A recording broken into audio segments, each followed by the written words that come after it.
Welcome to Actuate Water Faucet, an innovative blockchain faucet dedicated to revolutionizing water management in communities, especially in northeastern Kenya.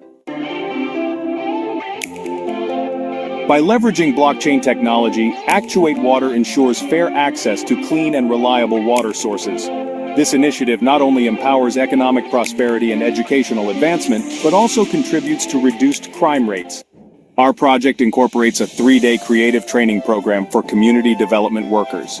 These workers will educate households about transformative change, what we call metanoia. This process involves envisioning the future they desire, understanding their current conditions, and mapping out how to achieve that future. Within the Actuate Water Faucet, we offer an innovative 8-week learning program. This hybrid program combines online and physical meetings, catering to diverse learning preferences and schedules.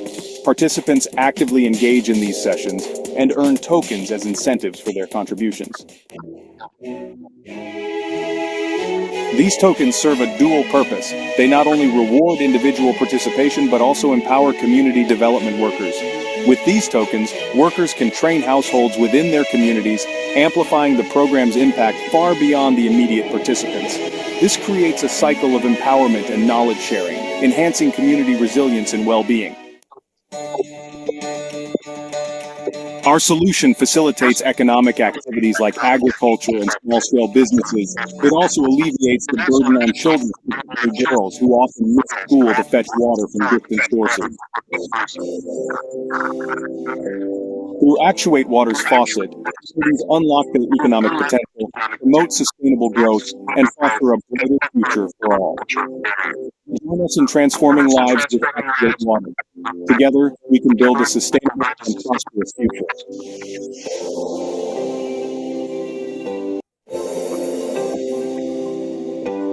Welcome to Actuate Water Faucet, an innovative blockchain faucet revolutionizing water management in communities, especially in northeastern Kenya.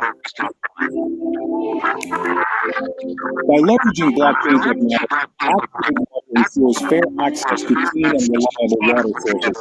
This initiative not only empowers economic prosperity and educational advancement, but also contributes to reduced crime rates. Our project incorporates a 3-day creative training program for community development workers. These workers will educate households about transformative change, what we call metanoia. This process involves envisioning the future they desire, understanding their current conditions, and mapping out how to achieve that future. Within the Actuate Water Faucet, we offer an innovative 8-week learning program. This hybrid program combines online and physical meetings, catering to diverse learning preferences and schedules. Participants actively engage in these sessions and earn tokens as incentives for their contributions. These tokens serve a dual purpose. They not only reward individual participation but also empower community development workers. With these tokens, workers can train households within their communities, amplifying the program's impact far beyond the immediate participants. This creates a cycle of empowerment and knowledge sharing, enhancing community resilience and well-being. Our solution facilitates economic activities like agriculture and small-scale businesses. It also alleviates the burden on children, particularly girls, who often miss school to fetch water from distant sources. Through Actuate Water's faucet, communities unlock their economic potential, promote sustainable growth, and foster a brighter future for all. Join us in transforming lives with Actuate Water. Together, we can build a sustainable and prosperous future.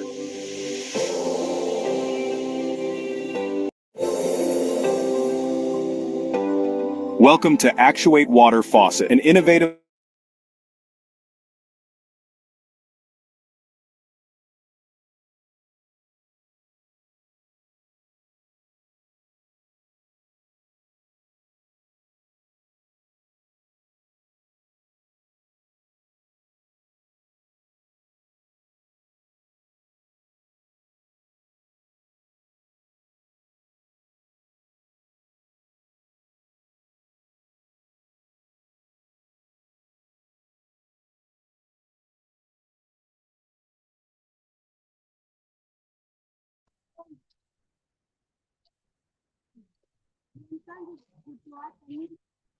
Thank you very much, Frida, for that video. It tells us a lot about the Actuate water project and what we intend to do with water projects using the Actuate token.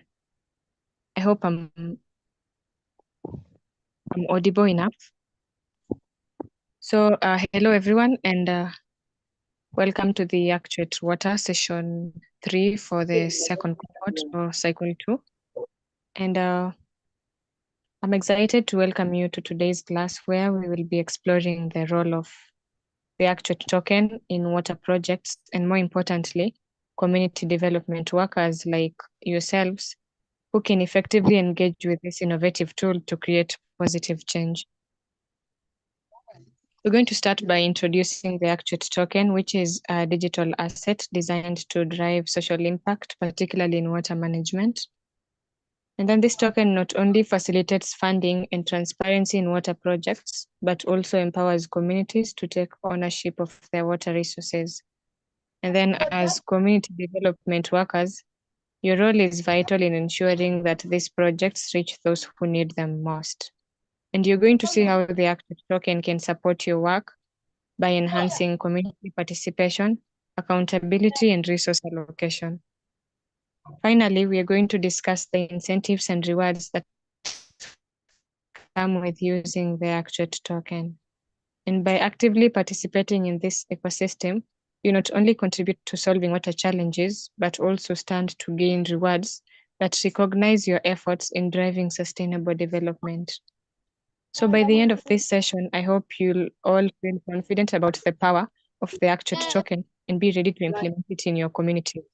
So I'm going to take this opportunity to appreciate Dr. Masharia for coming to the meeting, Frida for streaming it on YouTube, and our topic master for joining on time. And the rest of you feel welcome. So I'm going to welcome our topic master, Mr. Alan Shitandi, to take us through the topic for today. Alan, you're welcome. Thank you very much, Barbara. Hello. Our today's topic, we are going to discuss blockchain technology and how Actuate should utilize the blockchain technology. So the first question that comes is, what is blockchain technology? You get it now? Blockchain technology, we will say, is an advanced database mechanism that allows transparent information sharing within business networks. Now, when we talk about blockchain technology, we're talking about monetary transactions. You're talking about using cryptocurrency, but it also cuts across other fields like transport, supply. You see now, for a case study, for example, in transport, when you're shipping a product from let's say you're shipping a product from abroad, that product is tracked from the moment it's shipped out throughout the journey to the final delivery. Now, equally, when we are having our trucks, for example, our heavy trucks on our normal roads, at every stage there's what we call checkmate, where the truck goes and it's checked to ensure that it's still in the same condition, or rather the good that it's carrying is in the same condition that it was before it left. It left. Now, that's just an example of blockchain technology. But how is Actuate really using this technology to enhance water management projects? We're talking about the blockchain technology providing things like transparency, traceability, and even efficiency. You get that? Now, blockchain technology also helps in tracking of water usage, ensuring maybe fair allocation of resources and improving data integrity.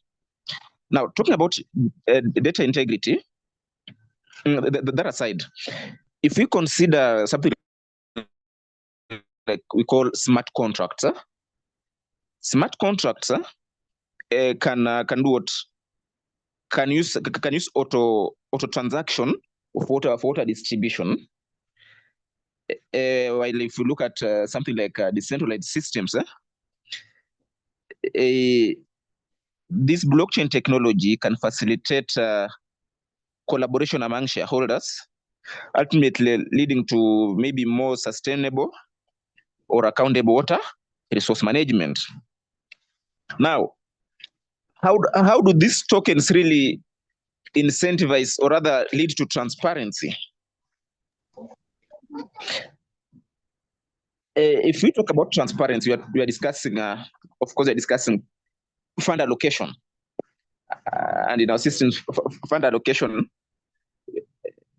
anything to do with the funds, we're talking about corruption and all that. So if we have this clear system, you realize that we are trying to eliminate corruption. Any government project, any NGO project is easier. I mean, it easily traces where the funds are going.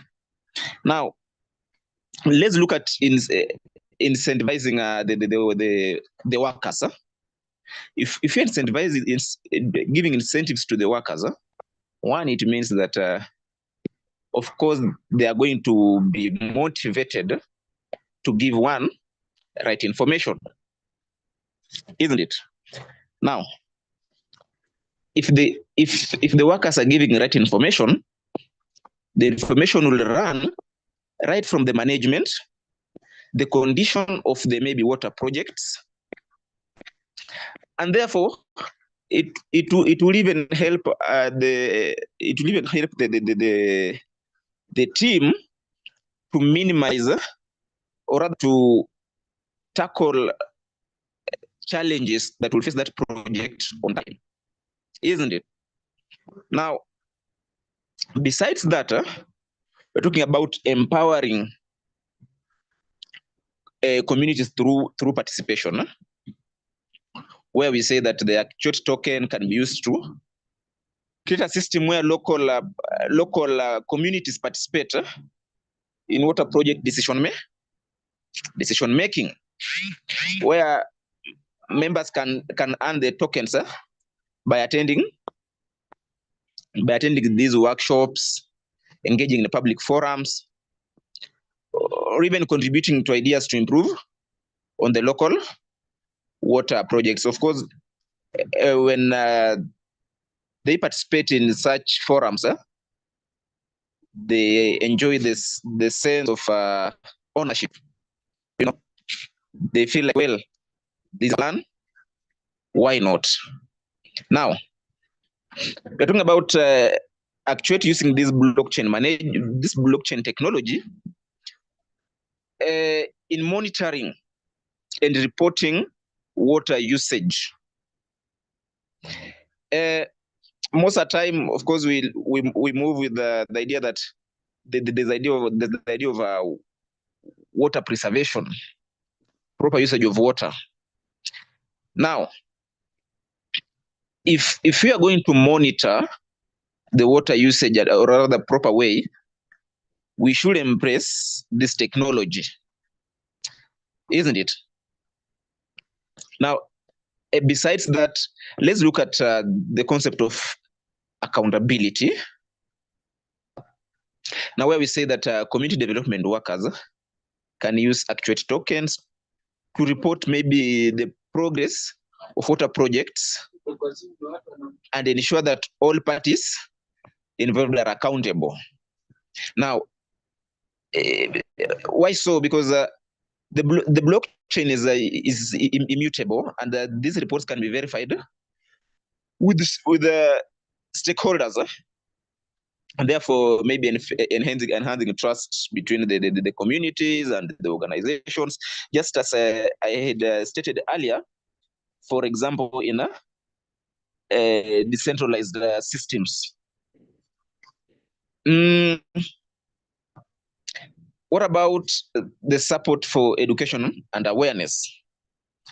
We realize that the token can incentivize education campaigns run by community workers, focusing on topics like sanitization, hygiene, and water conservation, where tokens could be awarded for competing in maybe in education sessions or teaching communities about the importance of safe water practices that could ultimately lead to better, or rather improved health outcomes.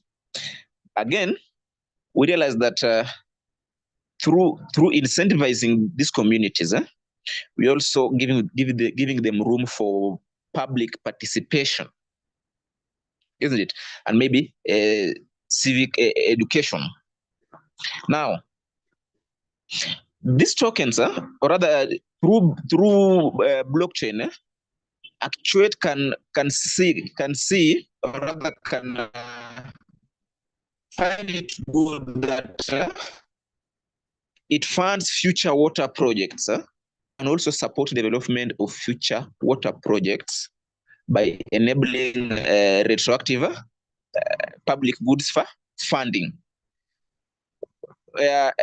Projects that have successfully provided clean water to communities could receive token-based rewards, isn't it? Now, you are doing well, you are what? You are rewarded, isn't it? And then this would allow them to expand projects, they expand the project, or rather improve on their infrastructure. Now, of course, if this happens, we are creating a sustainable cycle, or a cycle of funding that encourages innovative solutions. Now, earlier on, I talked about incentivizing community development workers, where we said that the Actuate token can be used to reward community development workers for their involvement into water projects. This could include maybe tasks like water source management, education on hygiene practices and on hygiene or practices, or monitoring water infrastructure. These tokens could provide additional motivation. Now, talking about motivation,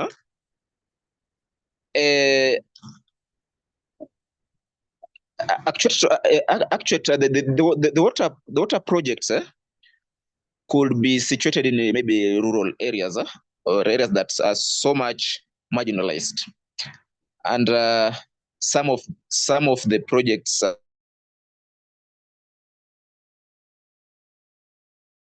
maybe are not taken kindly by the what, by the community members. So if they are given these tokens, they find it easier to guard that particular project. I think so far, I would say that I will summarize this particular short presentation by saying that the integration of the Actuate token into the water project,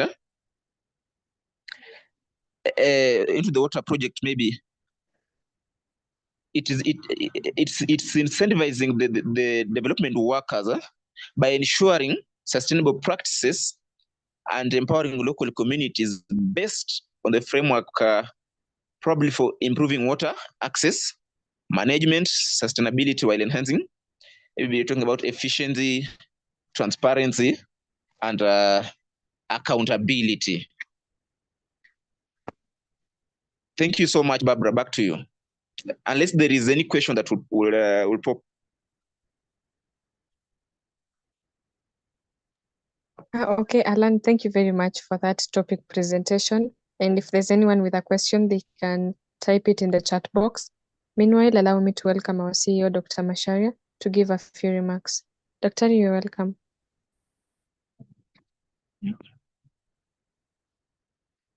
Okay. All right. Thank you so much, Alan Shitangi. Yes. Please, Yes. yeah, thank you so much, Alan Shitangi. Thank you. That's great. And so thank you, Barbara. Well, yeah, incentivizing community economic development workers for water. Because water security, let's call it that, having sufficient water in the community. Let's call that water security. So we want to make some definitions about this, like what Alan has given us. So the first thing we want to define is what is water security. That is having abundance of water for everyone to bathe, to shower, to cook, to irrigate the crops, and also to feed their livestock, the animals in the garden. That you would say that's sufficient water security, because water is a basic need. I would even qualify that sentence to say water is the basic of the basic needs. You know, like the way Abraham Maslow said that the basic needs for humans is food, shelter. Now, that's this basic need is food and shelter, but there's no food without water.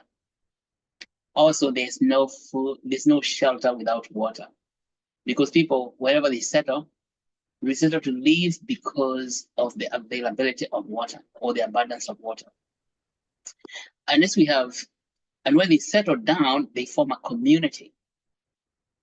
You see, these people form a community when they settle down in a place. So that's the next thing we are going to define. What is a community? And then we are going to define economic development, and then workers. See?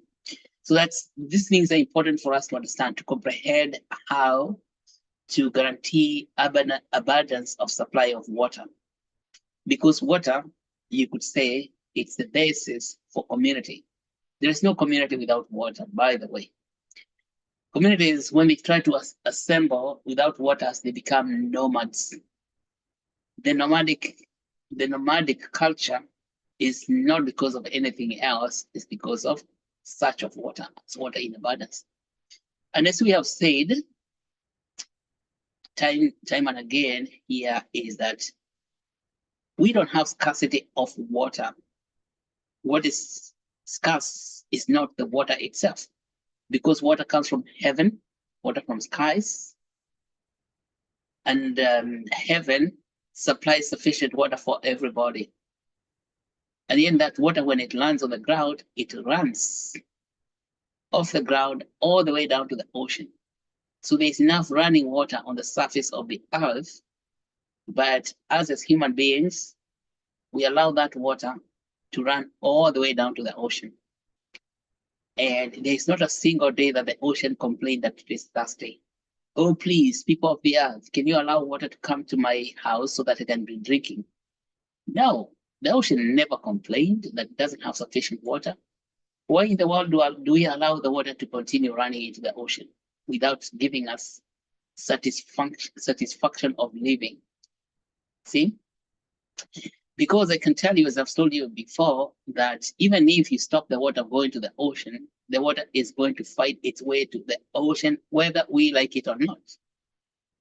So capturing the water in, say, a water catchment area in a dam will not prevent that water from going to the ocean. So we should not be apologizing for creating a dam that is going to stop the water from going to the ocean, saying that the ocean is complaining it doesn't have enough water. Okay, that is only human beings failing to do what they're supposed to do because they think that the ocean is going to complain because we are capturing the water. Now, besides that, the water that is on the surface that is running to the ocean, there is also abundance of water in the subsurface level that is underneath the surface. You need to drill it using drilling technology to create a well. Creating a well is not an expensive procedure. It just involves local people to dig the well. And we can dig the well up to maybe 50 feet, 200 feet, even down to 300 feet. The very deep wells are difficult, they are big, sophisticated, and they are known as boreholes. Now, those ones require some drilling technology, but with this drilling technology, it's not new. It's been with us for ages. People drill and drill until they drill things called petroleum. So that is, first of all, we define that there is, the community is formed by people living together. And when the community only emerges because of presence of water, that if people go together in search of water, if they find water, they settle down, they form a community. If people can find water, they're always going to form a community, because water is the attractive principle. It's a principle that attracts people together to settle down. Yes, it's a basic of the basics of human needs. The basic of the basics of the basics of human needs. Okay, so it's underneath the base of the base of the base. It's at the foundation of life, as you know that. So, what is now community economic development? You see, when people get together, like we were talking about in another session here, that we have to transact with one another. Transacting, meaning, I think we're talking about that when talking about smart contracts last week. Transacting are about people exchanging value with one another. Exchanging value with one another. So why do people exchange value? So that they can progress, they can advance, they can have money to obtain the other basic needs. Okay, because other basic needs are obtained through economic transactions. That means you have to pay to live. You have to pay rent, say, you have to pay to buy food, you have to pay to buy anything, even fertilizer, even manure, you have to pay for everything. Those payments that you do are known as economic transactions. So there is a conspiracy in this world that when people are together, they don't even talk about the economic issues. It's almost a conspiracy, and I think it's one, that without people transacting with one another, they cannot comprehend how they are going to progress. Comprehend is the understanding the source of your progress. So that whole thing is taken for granted. It is taken for granted so much that economic development, like how do you get money to land in your pocket? That's the question. That's what's called economic development. Getting paid. How do you get paid? How do you earn? How do you get paid for the value of the work that you produce? See, for example, if you have the water itself and you're able to irrigate your crops, and you grow enough crops, and then you're not growing the crops for the sake of growing crops. You're growing those crops so that you can sell them. Or supposing even you have chicken, you raise a whole number of chicken, and there's a lot of people who have chicken, and when those chicken have laid the eggs, what are you going to do with the eggs? You cannot eat all those eggs by yourself or even your family. But then you would like to sell the extra eggs so that you can have money to pay for other things like shoes, like like a nice salad dress or whatever, or even to pay for school fees. So you are not getting the water for the sake of the water. You're not even growing the chicken for the sake of chicken. You're not going to have grow oranges for the sake of having oranges. You are doing all those things so that you can sell them. And by selling them, you get paid. That means that you get paid for the value of the work that you put into growing oranges, growing chicken, raising chicken, growing vegetables, whatever. That is what's called economic development. See, the things you do for the sake of earning money. Now, let me tell you this conspiracy about that. If you go to many of many villages, people, when they have chicken, they are not growing them because so they can sell them. I'm telling you, it's really mind blowing that if you go from house to house to house, you ask them, now how many chicken you have? Say, I have about 5 chicken. And when do you plan to sell them? Say, sell them. They don't want to, they are not thinking about selling. Nobody told them they cannot sell them. Even if say, how many eggs do they produce every day? Maybe I get 3 eggs per day. So 3 eggs times 30 days, that's 90 eggs. So what do you do with all those eggs? Yeah, they don't take them to the market. They don't think about it. And why? And this, I'm talking about our people. We do not do that. We are conditioned not to think that the work that we do every day is supposed to bring us a revenue. And that is dangerous right out, because it creates something called economic death. That economic death is what's called poverty. And that economic death is what manifests something called dead capital. Okay? So economic death, I just want you to understand that. There is a phenomena called economic death that manifests when people are not thinking that the work that they're doing every day is supposed to bring them value, and then they get paid for that value of that work. So it's the experience economic death. Okay?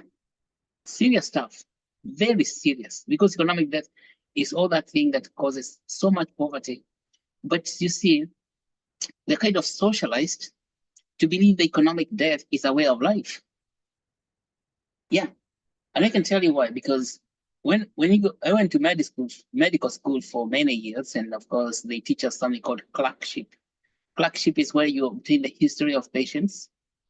And so in the history of patients, the way you are taught to obtain a history of patient, asking the patient what made you come to the hospital, is you're told to collect the history of the presenting illness. So the patient will say the presenting complaint.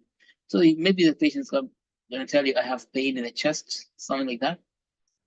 And then you also ask them the history of the systems, like besides the chest, the brain, the head, the neck, then the stomach, the legs, and all that.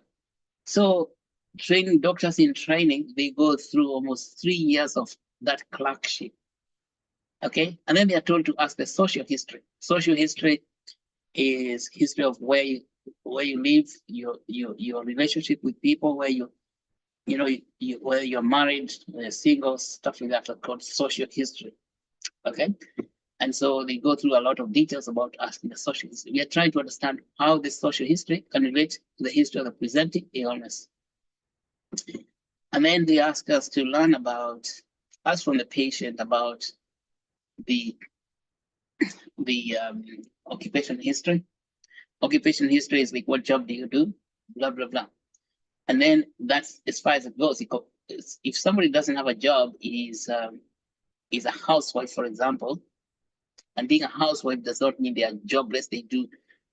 Housewives actually do a lot more work than people who have formal employment, because they are our mothers, So it doesn't account to any economic or any occupation as a housewife. Say that it's a woman who stays in a house doing absolutely nothing. That is, in the consciousness of people in medicine, a housewife is unemployed. She's not working. And that applies also to people who are subsistence croppers, people out there in the village who are doing their subsistence living, growing crops that are like vegetables, which they're feeding the family, and also vegetables, sukuma wiki, which would be called horticulture. And all that thing does not account for any economic information. So that person is dismissed out as a subsistence farmer. Okay? Then we have other people who are trying to make a living, selling things by using their own hands. And we call, in the informal economy, then we call them juakali. Okay? He's a juakali artisan. So that person has no economic life. And so, imagine these are not what we are training here is people who are doctors, high profile professionals. They are going to graduate with the concept of mind that there are people who have no economic value. Yeah, because they cannot conceptualize a housewife having any economic value, or a Juakali artisan having economic value, or a subsistence farmer having any economic value. So in that whole discourse, we miss out, maybe as doctors, we miss out the economic history of the patient. How do those people pay? First of all, how do they get paid for the work, for the value of the work they produce? How does a housewife get paid for the value of the work she produces? By being a housewife, being a mother of children, how does she earn her living? Because her living is earned, otherwise it's death. Okay. How does the Juakali person get paid for the value of the work the Juakali is doing? How does a subsistence farmer earn value for raising chicken, 5 chicken, even 20 chicken, or even having arrowroots in the ravine, the valley, or even growing spinach? How does that person earn a living out of those daily economic activities? So those daily economic activities are not accounted for. So they are of no economic value in the eyes of who? Now, who has to see to say that this has economic value and this does not have economic value? Who says that? Who says that? Yeah, that's the question. Who says what has economic value and what does not have economic value? I'm going to ask you that question. Think about it. Who says what has economic value and who deserves to get paid and who does not deserve to get paid for the value of the work they produce? Then if you now come back from that failure of understanding economic value, first of all, you understand that if you don't have money in your pocket, you cannot access health services. So even the viruses and bacteria will know that you don't have money in your pocket. So having money in your pocket is very important for you to remain healthy. See? But what if the system is built in such a way that whatever you do, nobody cares. It is of no economic value. So you don't get paid. It doesn't matter what you do. No one will pay. Because even you do not think that what you are doing is of anything of value. So you would not think of how you can take it to the market to sell it so that you can get money. That is why people who are doing subsistence cropping, the people who are raising 5 or 10 chicken or so, they're not thinking about selling those chicken, or they're not even thinking about selling the eggs from the chicken. They're just having chicken for the sake of having chicken. Now let's take this to the nomadic community, people who have a lot of cows, a lot of goats, and a lot of sheep. You find that these people have a lot of goats, a lot of sheep, and they have a lot of cows and even camels.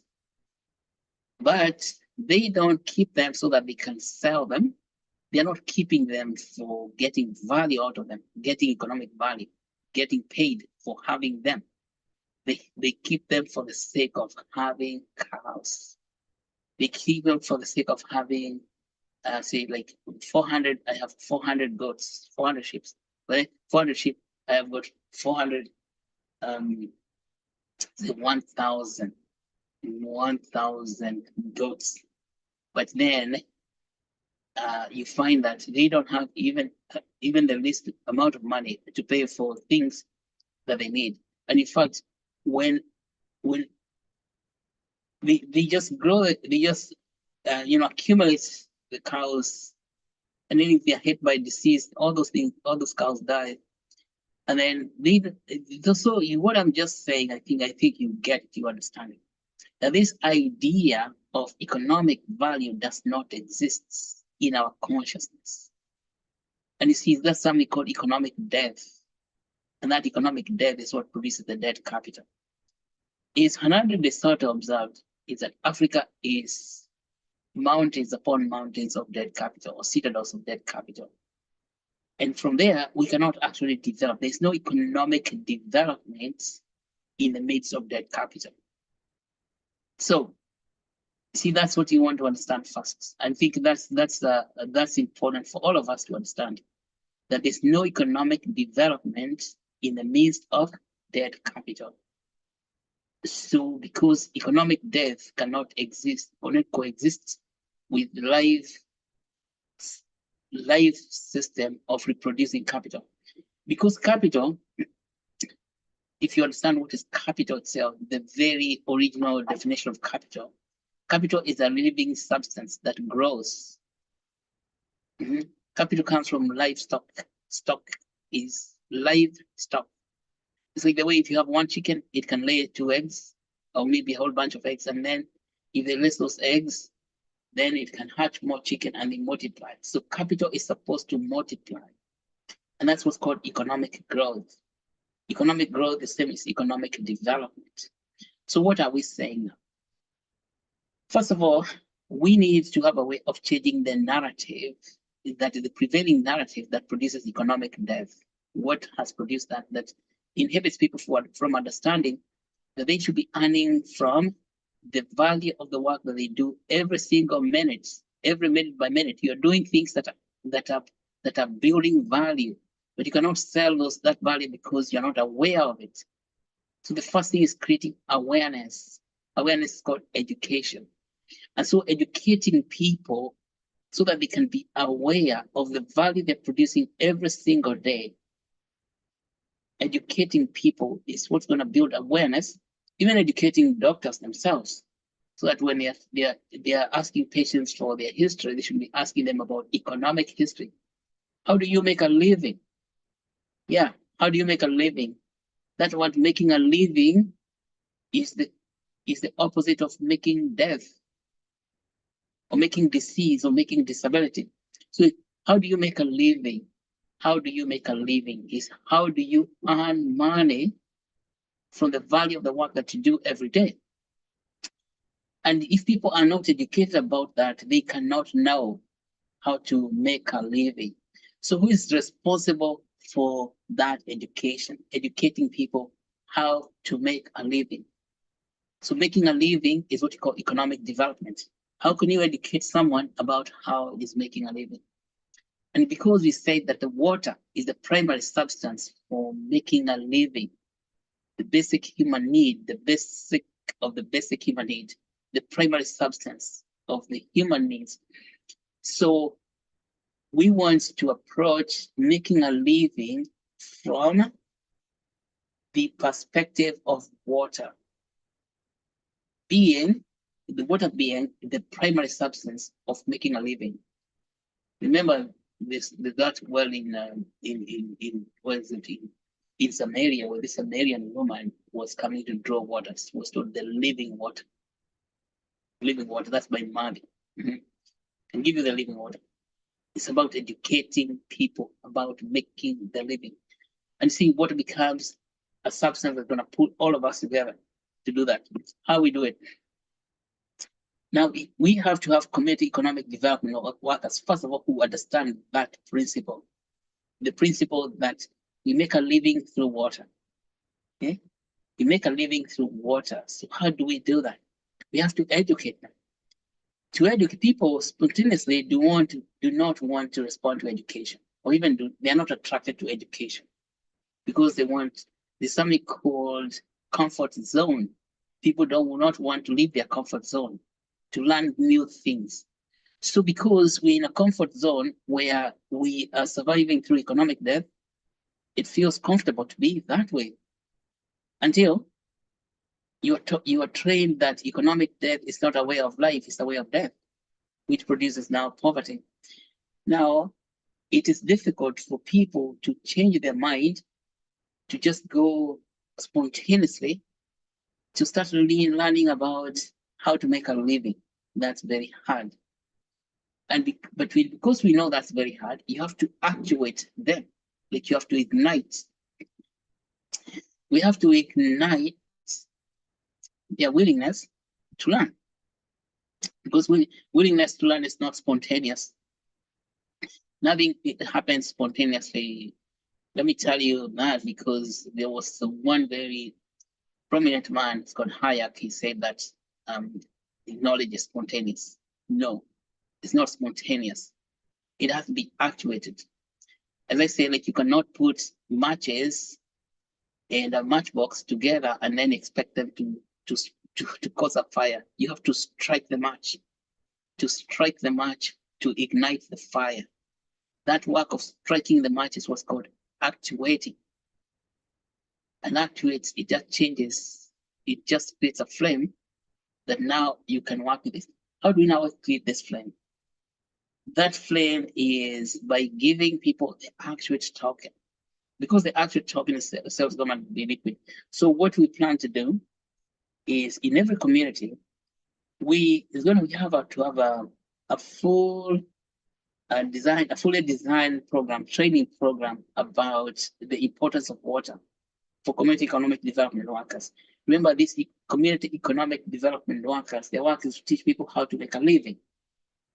That's why we had to spend a lot of time defining those terms, how to make a living.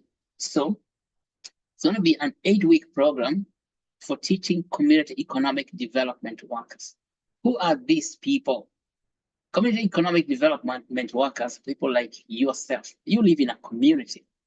And then every person, because each person is in a community, you become the ambassador of that community to be trained about how to make a living through water. And that means that how do we take dominion of water? You know, it was a divine command in Genesis 1:26. Let him take dominion of all the creations. Remember that. So taking dominion, meaning that taking dominion to create abundance of water. So if you're in your particular village, you want to be trained about taking dominion of the water, so that you can train the people in the community also how to take dominion of the water, so we have abundance of water. And there are some very easy things to do that you would have to teach people in your community. Number one thing that you will teach people in your community when you start rolling this program is rainwater harvesting. There is sufficient water from heaven in most communities. It just needs to be harvested. If you don't harvest the water, it's going to rain down and then run into the ocean. And again, nobody said that the ocean was complaining that it was dusty. So harvest the water. How do you harvest the water from the rain? Teach the people for every house. All right, Johnny. Okay. For every household, there is a roof. That roof, because that roof should have gutters to collect water, and that roof should have what? It should have some places for that water to go after it has rained down from heaven. So that water is going to go into a tank. So what we recommend, what you're going to train the community economic development worker is to impress upon every person in the community that you need to have what? At least 10 tanks surrounding your house. So that whenever it rains, you get enough water reserved there, that when the sun shines, you will have water even for the dry season. Not only for yourself, for bathing, for cooking, but also for your chicken, for your cows, and all the livestock, and even for irrigation. 10 tanks are possible, and they're actually achievable. And you see, what the community economic development workers will do is we teach them about abundance in the community, abundance of water in your community. Water is already abundant, okay? And this includes even people in dry lands. Now, so that the first thing that we want to make sure that we impress upon the community economic development workers to train people in the community. First of all, they have to get trained and have to buy in to that vision. And the buy-in is going to be facilitated by the Actuate token itself. Number two is water, water harvesting, the running water harvesting, that the water that's rain, that we capture that water using what's called water pans. There's so much water that the runoff water that is so many gallons of water, trillions of gallons of water, end up just going into the ocean. And there's a very simple technology for harvesting that water. That harvesting the water, these things are known as water pans or dams. They're very easy to implement. They are not expensive. So we want to make sure we teach community economic development workers. Yeah, and this community economic development, the equivalent to what the government call extension officers. Extension officers are supposed to go from house to house to house, teaching people about the way to earn a living. We have agricultural officers, who come to teach people about how to grow better crops, to use manure, fertilizer, and all that. But then they don't tell people, for what are you growing these crops? Why are you going these crops for what? So you just feed your children and then that's it. You need now to tell them about the economic value of the work they do every day. So we become even more motivated. So we incentivize the community economic development workers also to teach people about what harvesting the runoff on the surface runoff by building water pans. They are not expensive. Ladies and gentlemen, those water pans are not expensive. If you can build a house for your family, you can also build a water pan for your water. Water that's going to be sufficient for you to last during the entire dry season. For those places where people get sufficient moisture, but then the rest of the dry months, they don't have water. Okay? And this is not complicated. It just requires education, community education, but this community education cannot happen spontaneously. It has to go through community economic development workers. So it has to be institutionalized. So we institutionalize that through Actuate itself. And then the third way is that we are going to teach people how to build boreholes and maintain boreholes, because boreholes they are expensive. Now that we have to raise the money. And that's how we are going to use the quadratic funding, retroactive public good funding mechanisms to raise money for boreholes technology. So that can cost somewhere between 1 to 2 million shillings, even 3 million, depending on who is and how far the water is underground. See? Now, the importance for this is that economic education gets integrated into the way of life, such that economic education is not something we take for granted. Even doctors need to learn this. I'm telling you, when doctors are asking patients their history of illness, they should and must ask about the economic history of the patients, because the thing that brings patient to the hospital is economic failure. I can tell you that, having seen that and having been in medicine for many years. The primary reason that brings people to hospital is economic failure. And yet, that being the primary reason, none of the doctors asked about it. Nobody asked any patients, and how is your economic condition? And how do you make a living? And this person is not making a living that fast for the first reason that person is in hospital, but nobody is courageous enough to ask, how do you make a living? Yes, we are very shy of it, because it's not something that we want to bring into open conversation. So making a living becomes something we take for granted, all of us, professionally. So it's unprofessional to ask people how to make a living, even if making a living is the primary reason they're in the hospital. Such that we just want to treat the bacteria and then tell the patient go home to live in the same condition. This is the same condition that brought that person to hospital. What are we doing? Yeah, if I tell you that I'm going to give you treatment now, but just injections, and then I tell you, you hope this is going to give you good living, then you go back home to the same place where that came from. How is that helpful? except for feeling good that, I gave you injections. That's it. So that's like treating the doctor instead of treating the patient. So if you're now going to be truthful about making a living or talking about living side of life, talking about the living side of life or the aboveness of life, talking about the living side of life, then we have to be courageous enough to face the question about economic development, the question about how people make a living on a day-to-day basis. So what Actuate is doing, the Actuate token we do, is to actuate that process, give people the incentive to think about how people make a living through the community economic development workers, training the economic development workers in the community, so we all understand how we make a living. And then this idea of economic death gets sort of. So we want to create an incentive program where people are receiving tokens for doing just that. Economic development workers, you could say, are going to be champions for life. Champions for life. What I mean is champions for living. So that's what this is all about.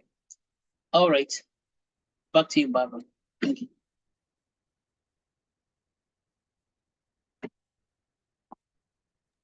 Thank you very much, Dr. Masharia, for those remarks. And I can see Damien was reacting to the conversation, of course. Thank you, Damien, for that reaction. I'm going to now invite the summit announcements by Ronald Anthony. So Ronald, you can remind us about the summit. Today, I've been honored with the privilege of making summit announcements. My name is Ronald Anthony. Thank you, everyone, for attending our today's session. I'm excited to remind you about the upcoming Actuate Nairobi Summit 2024 and share some important updates.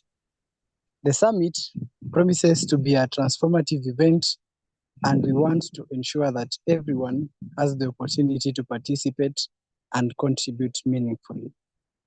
Let's start with the key details. The Actuate Nairobi Summit 2024 will be held from December 3rd to 6th, 2024 at the prestigious Kenyatta University in Nairobi, Kenya. This summit will focus on leveraging cutting-edge technologies such as blockchain, AI, and the DeFi to address critical challenges in water management, health, and human development across Africa. We are thrilled to announce that we've already confirmed 100 high-profile speakers from around the globe. These leaders come from a range of fields, including technology, finance, public policy, and environmental sustainability. Their expertise will bring unvaluable insights and innovative solutions to the table, offering fresh perspectives on the challenges we face and how we can drive real change. There are multiple ways for you to get enough involvement in the landmark event. You can attend the summit to network with industry leaders, learn from experts, and explore new partnerships. If you have expertise to share, consider becoming a speaker or panelist. We still have opportunities for those interested in contributing to the program. You can also exhibit your innovations by securing an exhibitor space, showcasing your products, services, or solutions to a global audience. Additionally, sponsoring the event will offer great visibility and demonstrate your commitment to innovation and sustainability. We have a range of sponsorship packages to suit various needs. We are also thrilled to announce our amazing partners for the upcoming Actuate Nairobi Summit. This incredible organization will be leading workshops fields, from health and agriculture to technology and life science. Meet our partners, DKUT Coffee Technology, that's a food and beverage production workshop, Kenyatta University Infotech workshop, the Livers workshop on women, the East African Seed Company Food and Agriculture Workshop, the My Dawa, the Pharmaceutical Workshop, Dawa Life Science, that's the Life Science Workshop, General Electric, that's the Health Access Workshop, Carrefour, that's the Environmental Health Workshop, and Kipchimat, that's the Workshop of Women. We are grateful for their support in making this summit impactful and memorable. Visit our updated summit partners page and get ready to be inspired. This summit is not just a conference, it's a platform for action. By participating, you're contributing to meaningful discussions that can lead to real-world solutions. You'll have the chance to influence policy, collaborate on groundbreaking projects, and build connections that can propel your initiatives forward.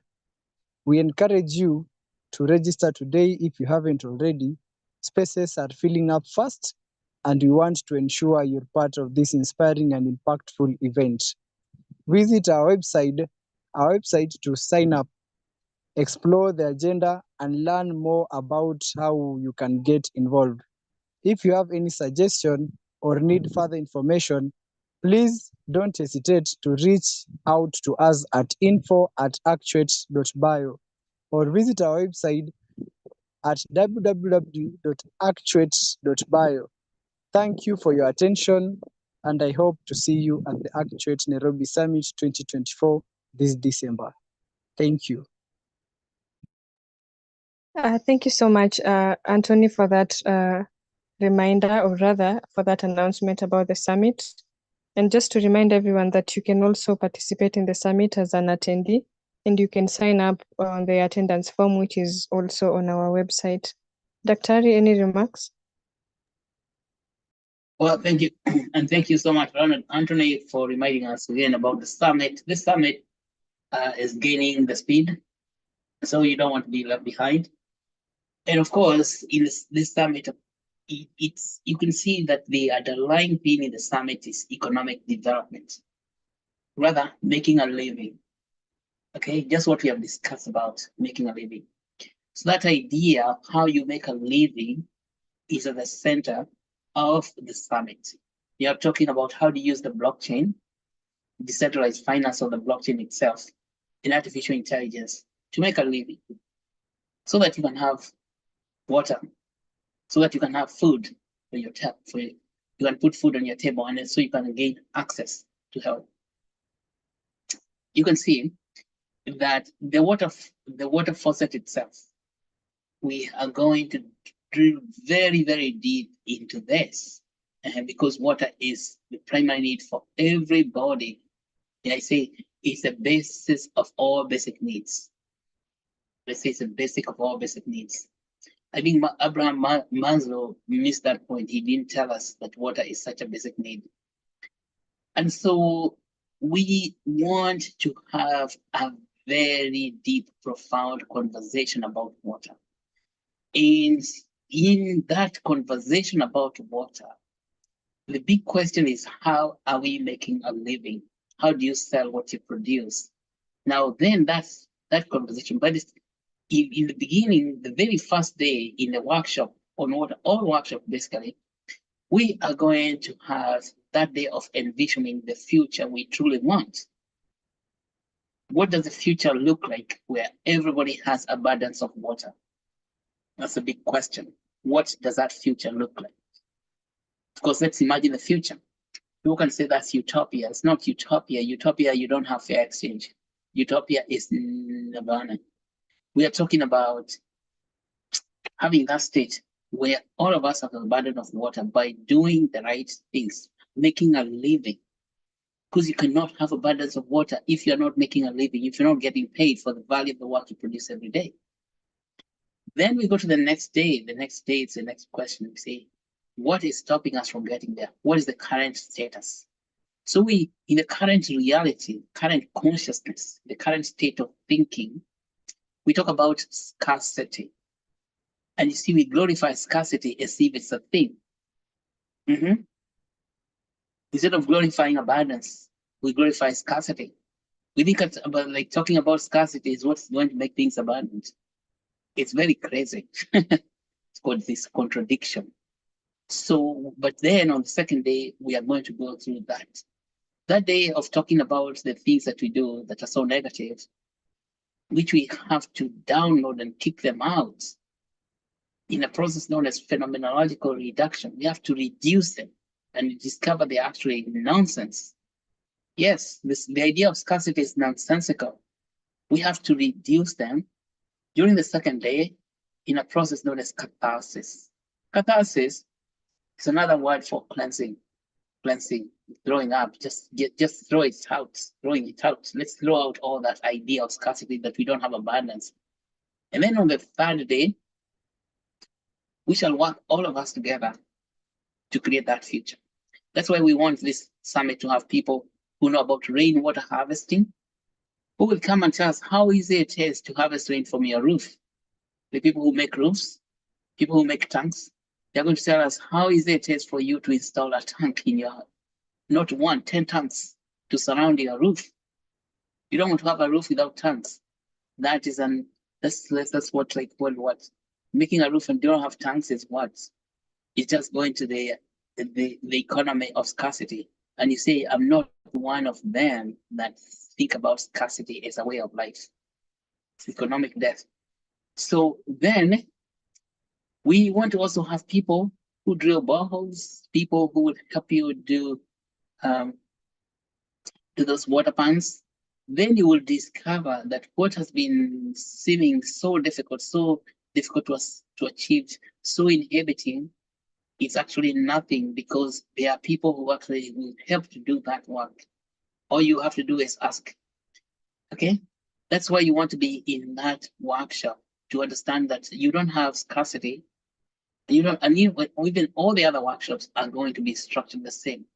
So the purpose of the summit is to kill and to kick. After you kill it, you kick it out.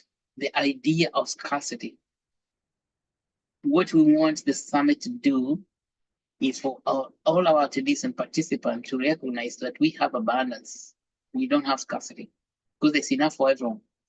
Okay, so then, of course, what we want to invite you to do, of course, you start thinking now, you're already thinking about it, but put your thoughts on paper so that you can come and present them in the open space, large group process, dialogue process. And so also you can present it as a poster. Okay. And when you do that, you are going to be, first of all, you are one person who recognizes abundance is here with us. We are people of abundance. And you are a person of abundance. You're not a person of scarcity. And you don't want to admit scarcity in your consciousness, because scarcity is equals economic death. So you don't want that.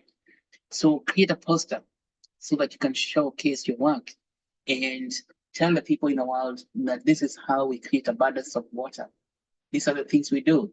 And we are not going to be crying again, there's no water, there isn't enough water, because there's sufficient water for all of us. All we have to do is figure out how to get it. Okay, so that's what I would like to add about that summit. Of course, we have got so much response. Amazing, let me tell you, amazing when you see companies saying that we want to be in. So believe it or not, but I would rather you believe it, that there's huge response. Now, also, as we're doing these things, continue to accumulate tokens. You can see you're gonna be using these tokens for educating community economic development workers, which includes people like yourself, so that you can teach people about this. Let's call it philosophy of abundance. Okay, I think that's what I would like us to call philosophy of abundance. Be among them who believe in abundance, not among them who believe in what? Scarcity. Because scarcity is economic death, which what DeSoto was calling dead capital. We don't want that idea prevailing anymore. Let us kick it out of here. Let us work together in this summit to talk about philosophy of abundance. We have so much. And let us not listen to all those people from out there trying to convince people in Africa that you cannot create our own future. That there's so much narrative about how African people are poor, oppressed, they cannot afford this. It's a story, it's not real. The reality is that people are very wealthy and have so much abundance. Only that wealth is not recorded, is not tokenized. It's not recognized. Okay. All right, so that's it for now. So let me stop talking. So back to you, Barbara. Okay, thank you very much, Dr. for that. Lastly, this is a Learn to Earn program, so I have shared the attendance form so that you can fill and then you'll be able to get your Actuate tokens at the end of the month. And then I would like to express gratitude to our topic master, Alan, for leading today's discussion with such clarity and depth. Your contributions have enriched our understanding of how Actuate tokens can empower community development workers and transform water management efforts. A special thank you to Dr. Ari, our CEO, for your unwavering leadership and commitment to driving innovation in community development. Your support and vision will continue to inspire and guide us all. To everyone who attended the session, thank you for your engagement and thoughtful contributions. The insights shared today have strengthened our collective efforts towards making a meaningful impact using the Actuate token. Let us keep the momentum going and continue to explore new ways to apply what we have learned in our communities. Thank you once again, and I look forward to seeing the great work we are all going to accomplish together. Another announcement is that we have the blockchain class at 8 p.m., so let us all purpose to attend. The meeting is adjourned.